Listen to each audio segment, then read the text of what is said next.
Oh.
Going to break a lot of rules right now.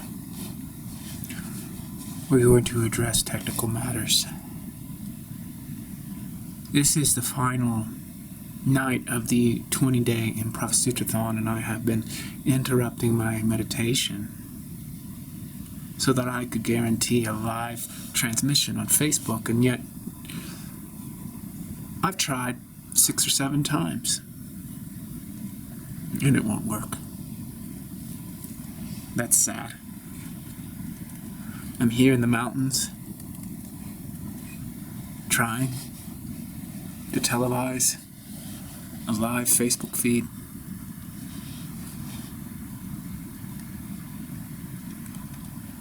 It's cold, it's sleeting, it's raining.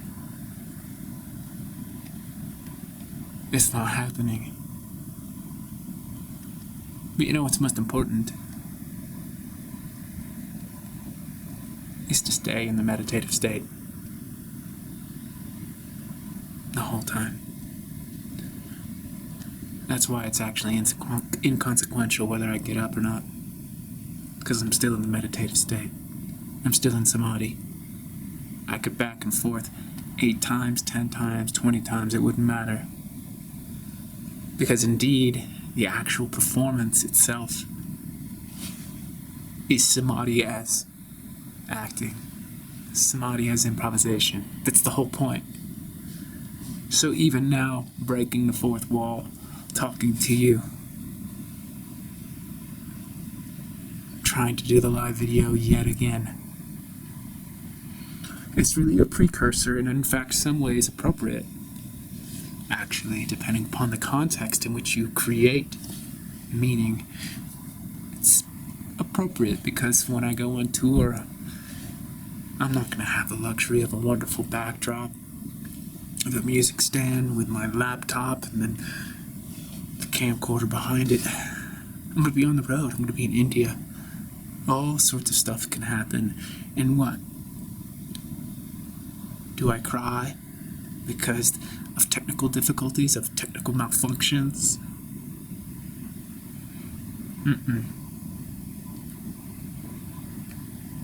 I'm already fulfilling the point, or one of the points.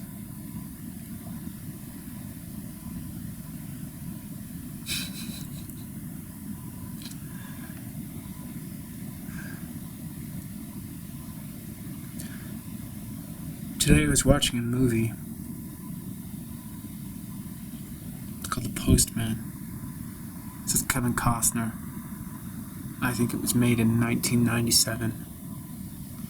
It was a mixed bag. A mixed postal bag. With all sorts of letters inside. And it got really negative reviews. It was a commercial failure. It was hard for me to watch at first because I was like, wow, this is a mediocre film. And it got better and better and better. part of it is because the actual sentiment is so optimistic and hopeful that you can't help but ignore all the egregious choices by Kevin Costner, the director. We're going to give it another shot here, just for fun, see if it works. And maybe it will, and maybe it won't. But it'll be fun, regardless.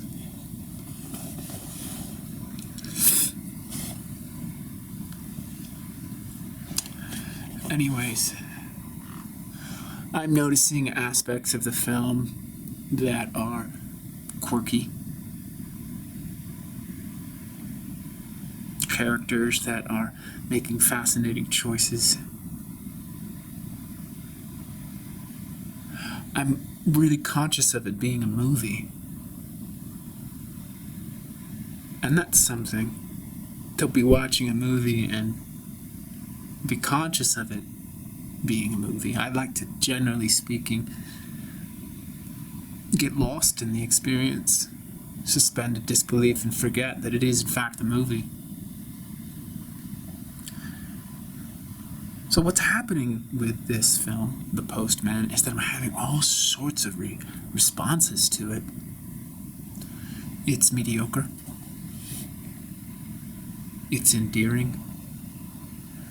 It's a film that's not able to disappear, but it's constantly going through the motions in a way that's so conspicuous that I'm aware that it's a film. I'm looking at Kevin Costner's choices as an actor, and I'm like, wow, I'm not at all believing you. I'm aware that you're an actor right now.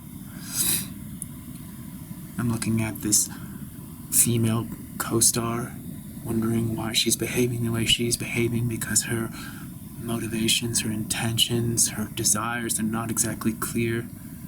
And then I rationalize them after the fact, ex post facto. Like, oh, now I see. So it's actually quite random.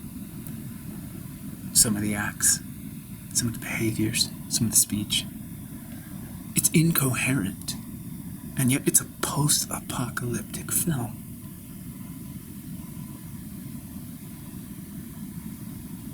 You know what I mean? It's almost like, well, this is the kind of film that would come out after the apocalypse. It would be all these things. It would be problematic in all these ways.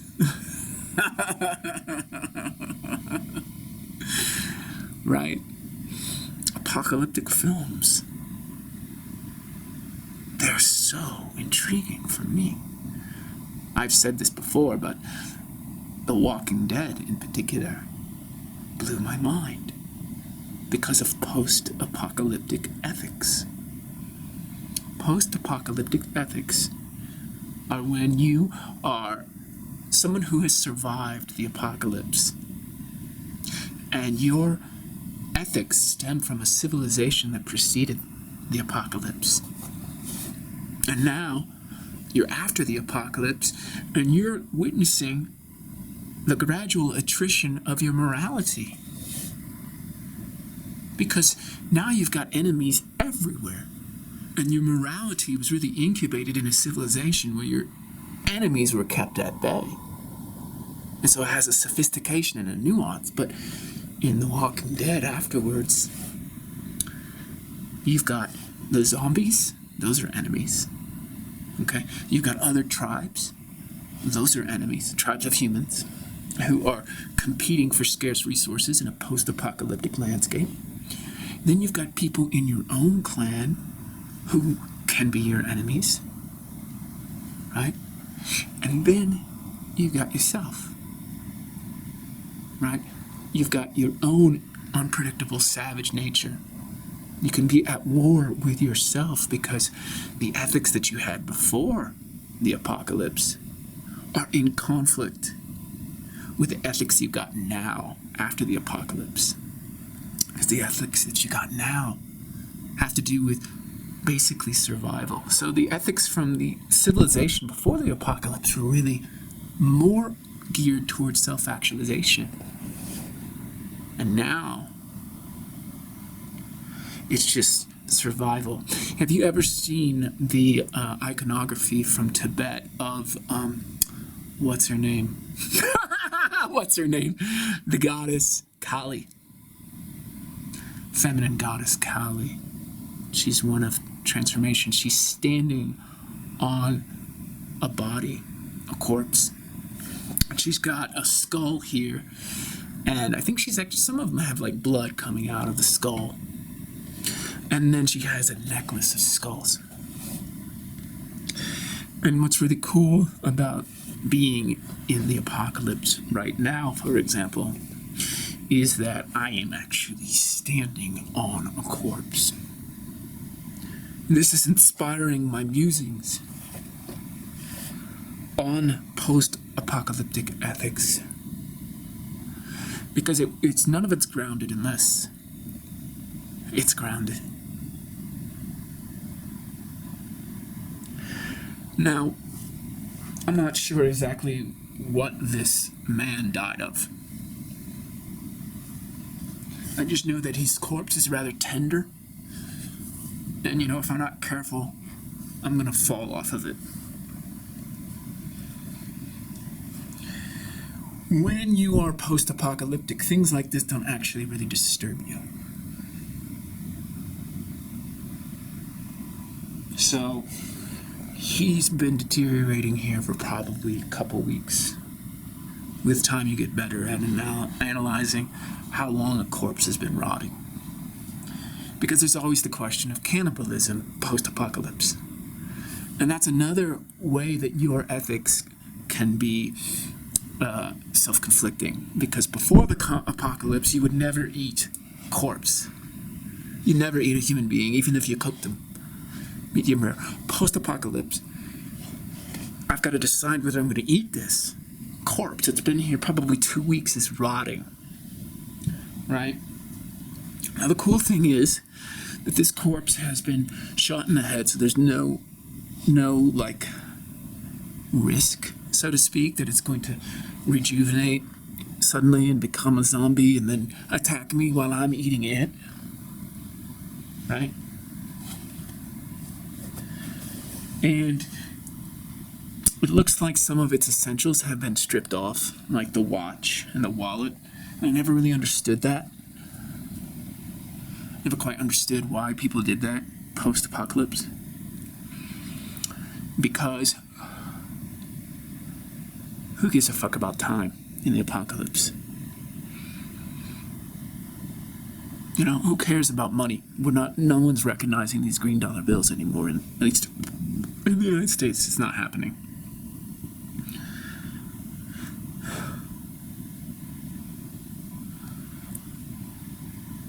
I think the most valuable commodity post-apocalypse, and I mean, it's still just the apocalypse, really.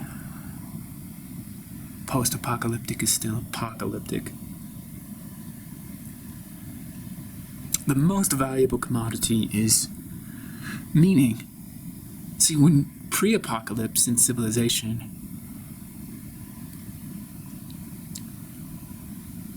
you know, a lot of people took meaning for granted, and a lot of people didn't. There's a lot of disaffected individuals who are nihilistically self-absorbed or just simply depressed and can't find meaning. And then there are other people who just presume meaning. It's granted, it's a given. And they live their lives accordingly without really questioning, because they've imported certain paradigms of meaning without questioning them, and it's fine. They're just happy. Those paradigms of meaning fulfilled these individuals and these millions of individuals on a basic, fundamental, visceral level, and that's meaning is food. Post-apocalypse, meaning is probably the scarcest resource, even much more scarce than fresh water,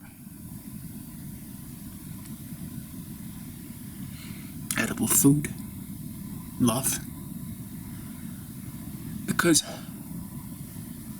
you have to think of it this way. I'm standing on a corpse. I don't even really care.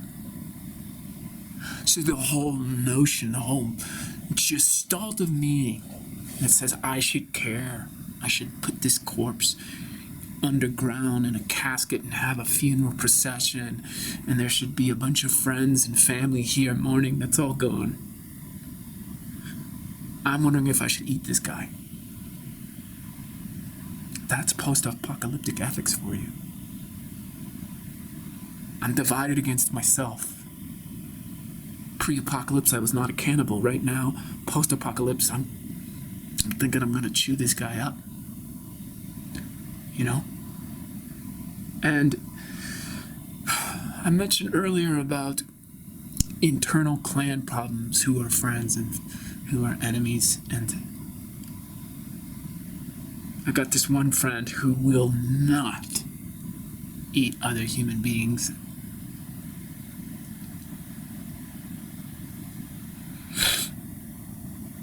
We talked about it. So, just to give you some clarification, this corpse has a name tag on it. Steve is this corpse's name. So, I'm going to bring Steve into the conversation here. And then my friend's name is Paul. And I'm Chuck. Chuck, Steve, and Paul. So,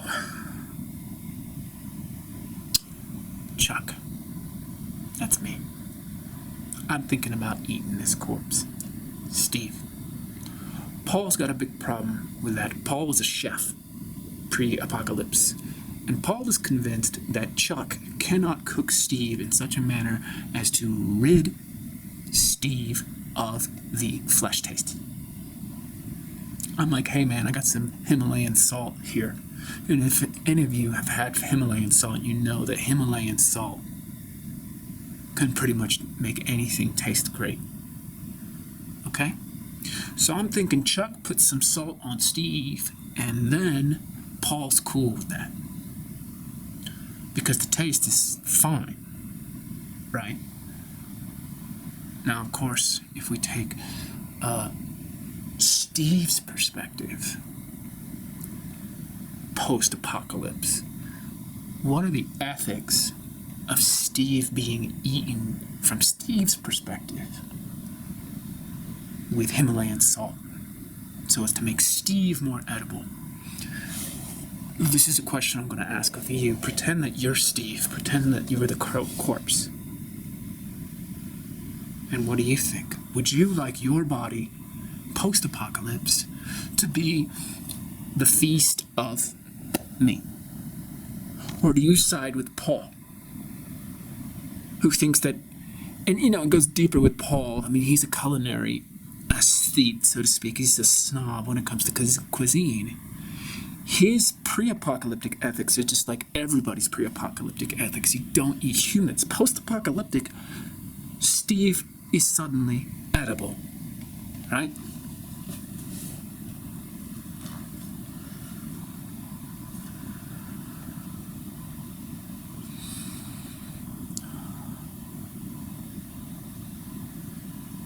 I don't want to be eaten. Well, I understand that, Steve, but the truth of the matter is, Steve, that I'm really fucking hungry right now. I haven't eaten, Steve, in 4 or 5 days. And so, right now, your flesh is like super appealing to me. I don't care. Don't eat me. You heard him. Chuck, if Steve doesn't want you to eat him, you shouldn't. Okay, Paul, so what am I going to eat then? I'm not going to be eating you, because then I'm going to have a dialogue with you about whether I can consume you and how to make you taste great. Yeah, that's really funny, Chuck. we just find another way. We'll just keep on foraging. And so, me and Paul, we go back and forth about Steve. I don't want Paul to become my enemy. He's like one of my few friends post-apocalypse. But as food becomes more and more scarce, Paul and I are going to have this conversation more and more. And so is Paul going to get locked into a fundamentalist perspectival fixation that says you can never eat humans? You can never eat them. Yeah, Steve, I know your perspective, man. You don't want to be consumed. But have a little respect for the living. We want to keep on living. Why? There's nothing to live for. There's no meaning post-apocalypse. Well, okay, well, that's a fair point, Steve. And I'm pretty sure that Paul's going to pick up that theme right now. No, I'm going to have to disagree with Steve, Chuck, because meaning is what we make it, even post-apocalypse. It was certainly pre-apocalypse. Meaning is what we made it, and we took meaning for granted. Now it's like, well, there's no civilization. So we kind of have to do it ourselves. It's just that I'm going to take a stand with you not eating Stephen, because going forward, if we sanction cannibalism here and now, we're going to sanction cannibalism going forward, Chuck. And if you sanction cannibalism going forward, then that essentially means that you're going to start hunting humans. And that is not acceptable. Period.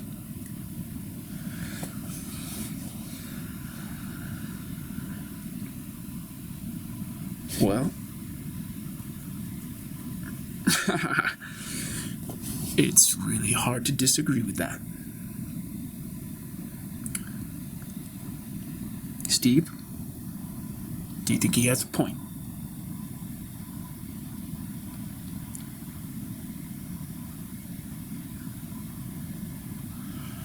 Okay, so, Paul,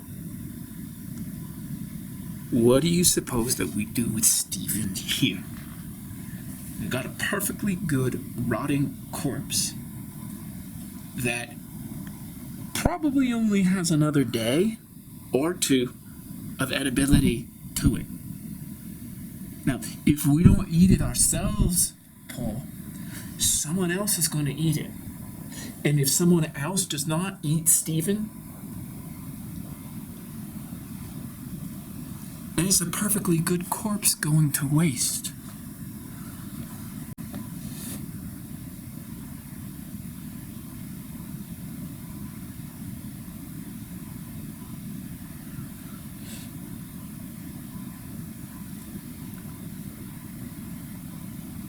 I don't want to be eaten. Yeah, I know that, Stephen.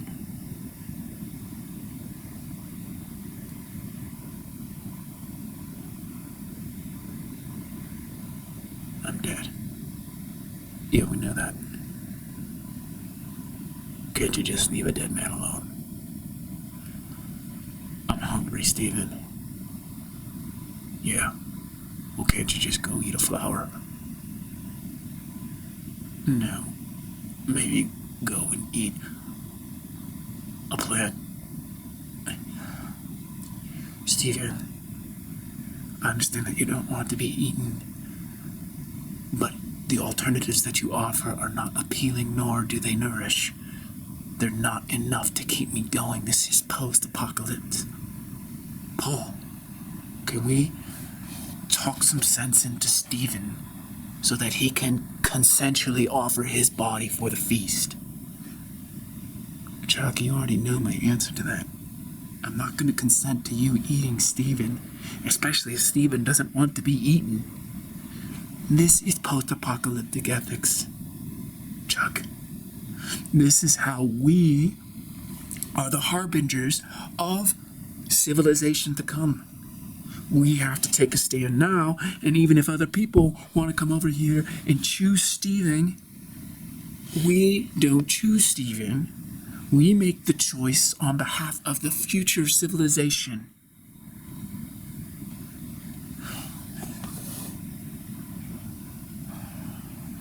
I'm so hungry right now.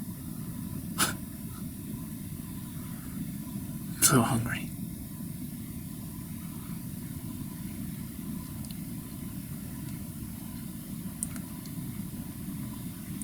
Paul, can you promise me a feast if we don't eat Stephen?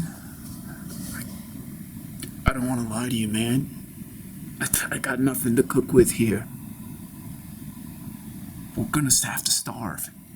We will be the martyrs for the civilization of tomorrow. But Paul, that doesn't even make any sense, bro. Because if we don't eat and we die, then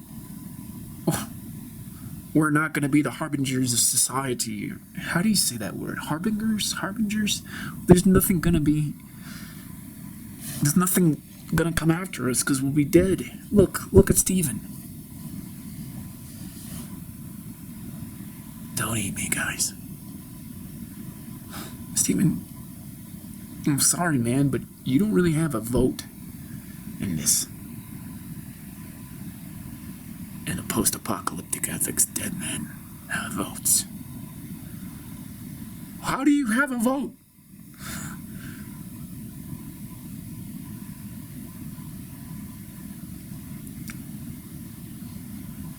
Paul, unless you and I can solve this matter diplomatically between us, I'm going to eat Stephen. There's not much you're going to be able to do about it. Actually, man, I disagree with you completely, and I am willing to do something about it. Oh, come on. Paul, you cannot take Stephen seriously. He's just here, the talking dead.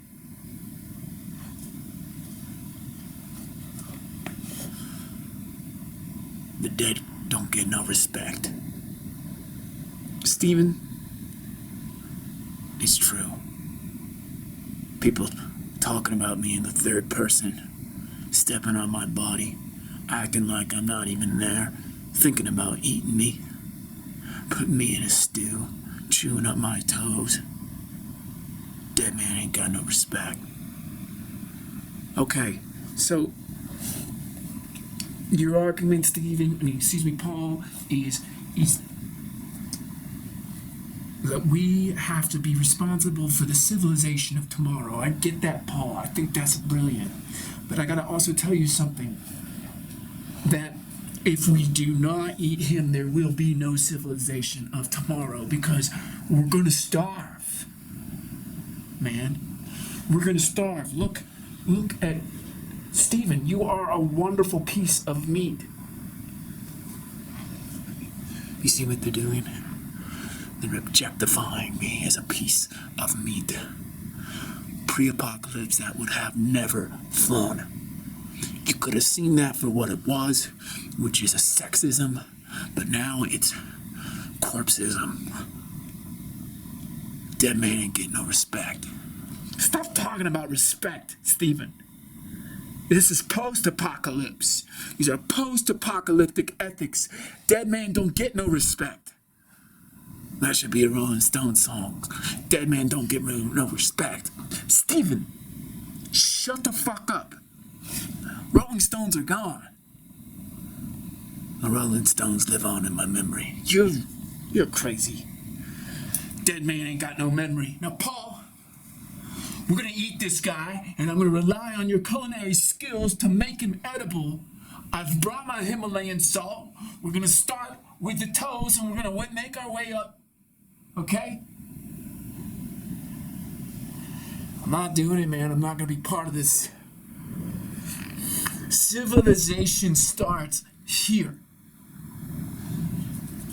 Civilization is here and now, and our decision what to do with Steve. You get him, Paul. You get him, Paul. Dead men have rights. dead man or the new.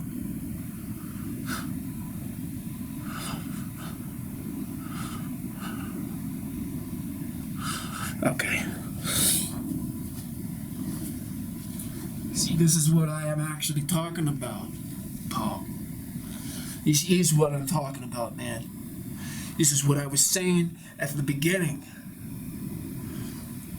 That post-apocalyptic is you versus me unless we can come to a truce and understanding, an ethical agreement as to how to proceed. Do we take the short-term answer to our problems, which is to eat this? I'm sorry, Stephen, I'm stepping on you again. I'm not a doormat, man. I know you're not a doormat, okay? You're just quite possibly our next meal if me and Paul can figure this out. So, Paul, it's long-term versus short-term, man. Let's just be straight. I'm gonna be a civilization 10 years, 15, 20 years from now if you and I can't eat now. And I don't even care about the other tribes, man. Because the other tribes, they got no problem eating Steve. Steve, if you were in another tribe, right now, they would be eating you. Nah, man.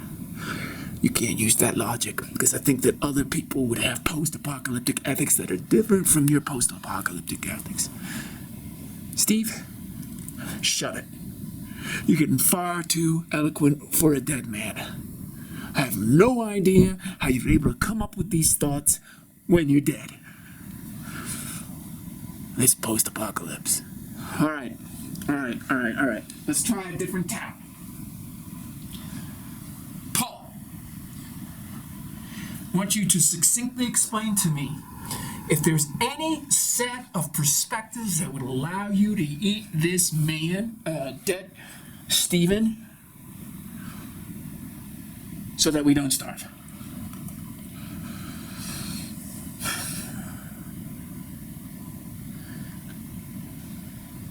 I don't think so, man.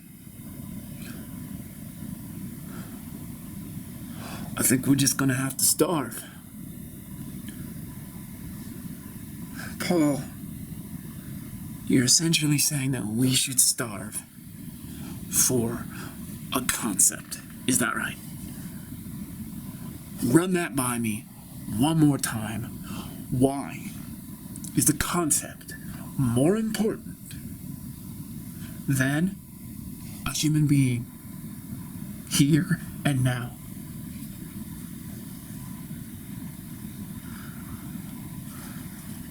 Because we may survive, man. We might find something tomorrow. Now, I gotta tell you, Chuck, if we compromise our principles right now, post-apocalypse, we're gonna compromise them again tomorrow. And then the day after tomorrow is gonna be even more of a compromise because you get habituated to it. It becomes your character. So you become a little bit of a cannibal today. You start with Steve's toes. Tomorrow you're going to be eating his calves. And then a week from now you're going to be eating his thighs. And you keep on making yourself more and more used to eating a corpse. I really wonder if they care about my feelings right now. Talking about eating different parts of me. They never asked my perspective. And I feel like that's a disrespect. That's a form of prejudice, post-apocalypse. The ethics. What are the ethics of eating a dead man who's overhearing your conversation and you're not asking the dead man, can I eat you? You're not asking the dead man about his feelings. You don't care.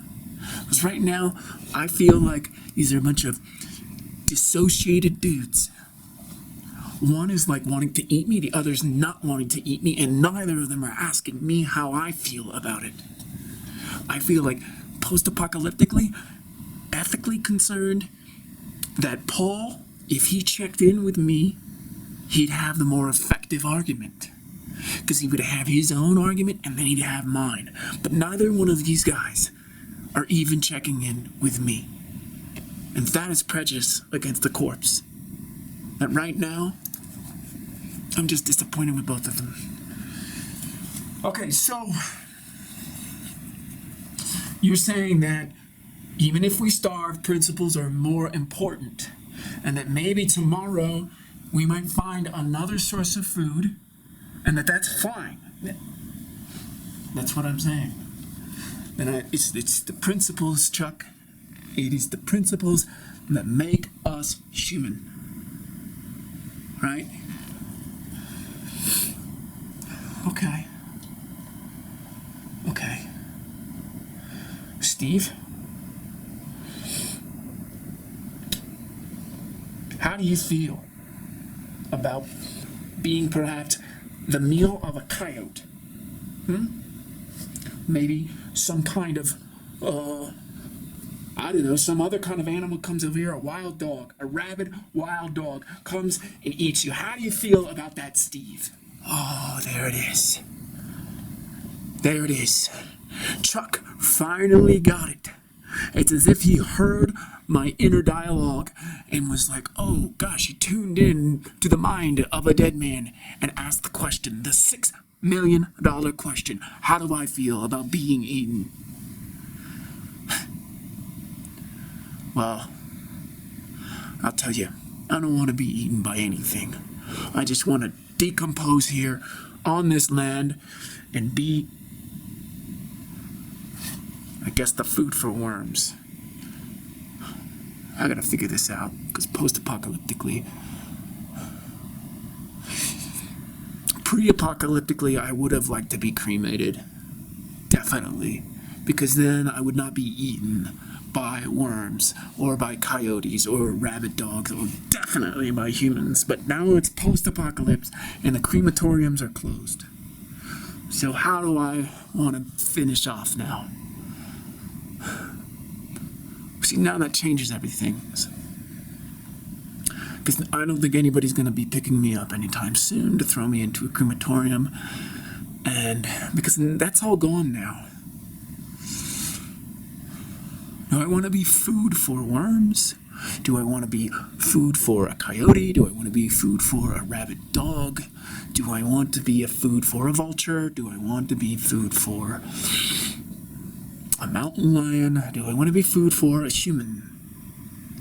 This is where it gets really complicated post-apocalyptically, ethically speaking, because now the corpse has a say, whereas before, in pre-apocalyptic times, when civilization was in high gear, we didn't ask the corpse this because there was always the question of cremation or just rotting in a casket where nothing would eat you. This is where the post-apocalyptic ethics gets really crazy.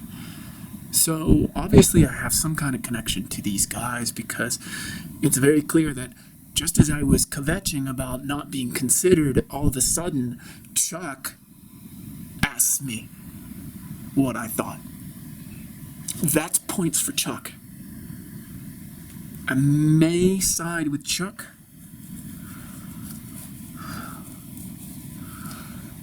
About consuming me. That's tough. That's tough. I like Paul because Paul has compassion, but I'm not sure that he's really got compassion for me. That's not actually quite right. Paul is about the principles. He's got this idea that civilization isn't over. It's not said and done. He's not so much concerned about me. So, as much as I'd like to side with Paul because I don't want to be eaten, Paul's not really concerned about me being eaten post-apocalyptically. He's concerned about himself, which is fine. It's okay to be concerned about yourself. I'm concerned about myself. But since Chuck asked me for my vote and my thoughts about being eaten by humans post-apocalyptically, God, there's a lot of thinking for a dead man. Where am I getting the energy for this? So I've got to say, guys, you have completely confused me on this matter because I can tell that someone is going to eat me. Yeah.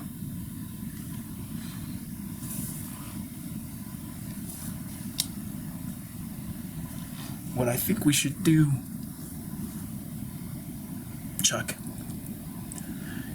is I think we should bury the corpse and get a headstone, inscribe something. But we don't even know who this person is. All we know is on the name tag, Steve. That's fine, man. Steve. And the date. Yeah, well, we're gonna have to guess on the date. Well, that's fine. We'll guess on the date. Steve. Yeah, but we don't know when he was born. But that's fine. No one else knows when Steve was born, Chuck. We'll just make up. We'll make up some information. See, and that's where I get you. Checkmate. That's it, Paul. Boom. How do you get me, man? Got you.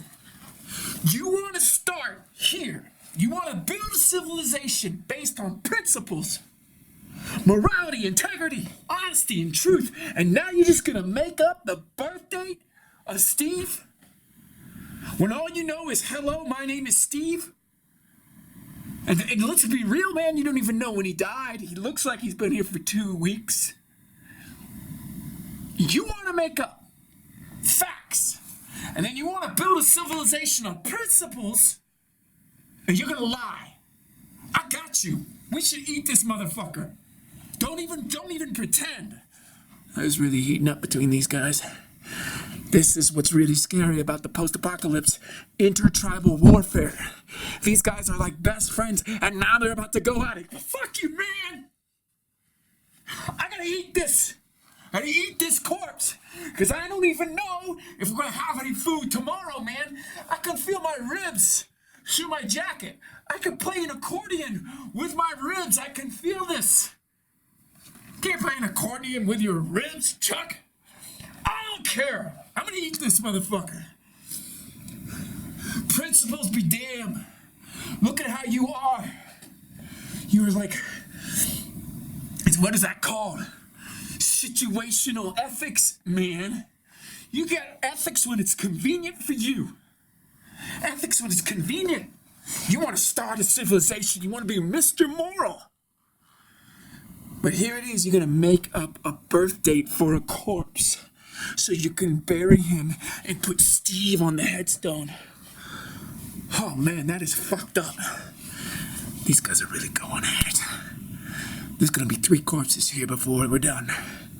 Yeah. All right, Chuck. You caught me. But you're really just proving the point. Oh, okay, Paul. Fucking tell me how I'm proving the point, brother. Tell me how I'm proving the point. You're proving the point, Chuck, because you actually care about the truth. Yeah, I care about the truth. I do care about the truth. The truth is I'm fucking hungry. I'm gonna eat Steve as soon as you fucking realize that you're contradicting yourself and we cannot build civilization based on your ideas, based on these principles that you're gonna violate as soon as you have the opportunity. Oh shit, this is getting crazy. Steve, shut up.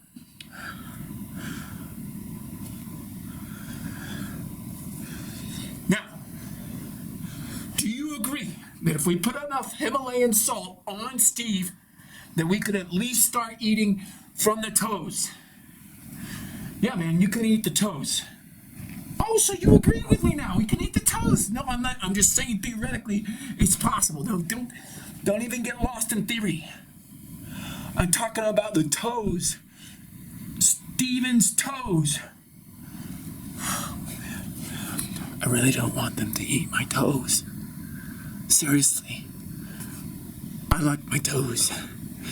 Anything but the toes. Steven, come on, man. You're done. You're done. Why does it even matter? Why? We eat your fingers, your toes, your ankles, your thighs, your eyes.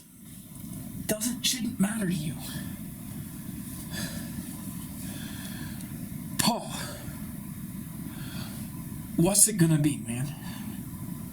You have demonstrated that you are not fit for future civilization.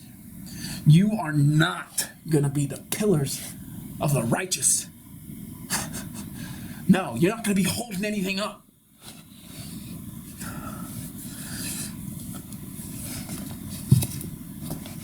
You gonna eat them with me or not? Okay, so you have a little bit of a point, man. I'm gonna be honest, you have a little bit of a point. Okay? I don't know when he was born. I was willing to fudge the data just a little bit, but it was only for the dignity of Stephen's burial, right? See, that's what's crazy post-apocalypse. I'm concerned about whether I'm going to be eaten by worms, right? Coyotes, rabid dogs, vultures, humans. And well, Paul over here, all Paul cares about is getting my birth date correct. He's gonna fudge a data. That's really not that important to me. I don't care. What I care about is who's gonna eat me.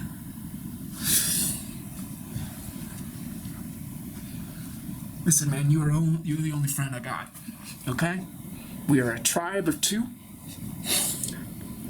And I think if we're going to acknowledge the possibility that you and I could come to blows, we should probably stop that before it actually happens, because we have limited energy. And if I beat your ass, Paul, then I'm definitely going to eat this corpse, because I'm going to be super hungry after I beat your post-apocalyptic ass, Paul. Oh, that's it. That's it. Mr. Himalayan Salt, threatening to beat my ass. Yeah, I'm going to beat your ass. And then I'm going to enjoy Steve. Oh, yeah. I'd like to see that fight. I would not like to see them finish by eating me. Huh. All right. All right.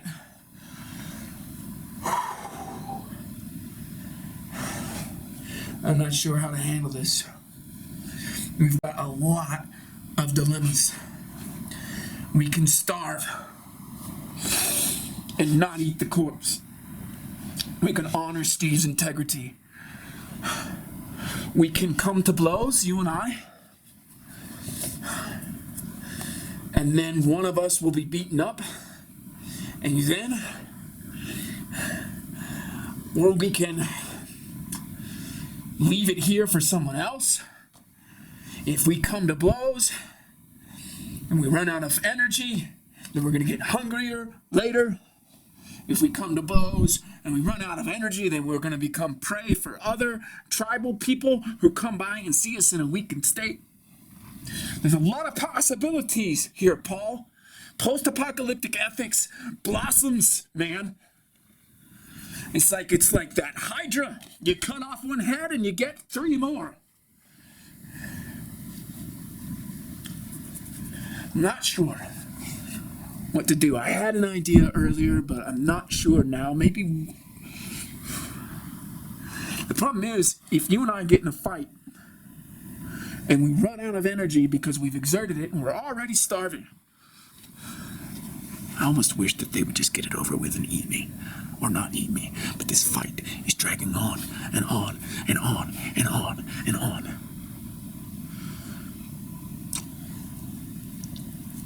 If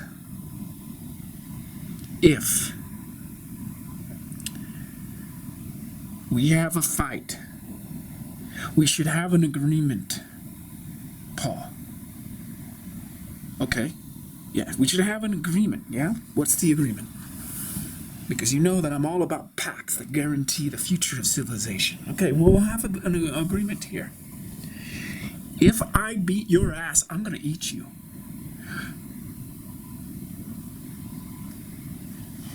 Okay, and what happens if I beat your ass? If you beat my ass, that's fine. I'm gonna get up, dust myself off, and try to beat your ass again. What? Yeah, okay. That's probably not gonna work for us, so we should probably come to a better understanding of what's gonna happen if we have an argument and a fight over this corpse. No, man, I think I figured it out. I do not believe in civilization. Civilization is over. In the post-apocalypse, the entire idea of resurrecting civilization based on some principle is ultimately self-defeatist. So you can beat my ass in this fight, and I'm going to get up and fight you again until I win, and then I'm going to eat Steven, and then I'm going to eat you. This is getting good. Steven, you really don't need your input. Oh, that's okay. I'm just going to sit back and enjoy the fight. So, Paul, what I'm saying to you right now is that in order for me not to beat your ass, you're going to have to kill me. Because even if you beat me in the first fight, even if you beat me in the second fight, even if you beat me in the third fight, I'm going to keep on coming back. I'm going to keep on fighting you because I don't believe in civilization anymore, man. And I'm going to eat this corpse, and I'm going to eat you. Oh, man. I'm so glad I'm a dead man at the apocalypse.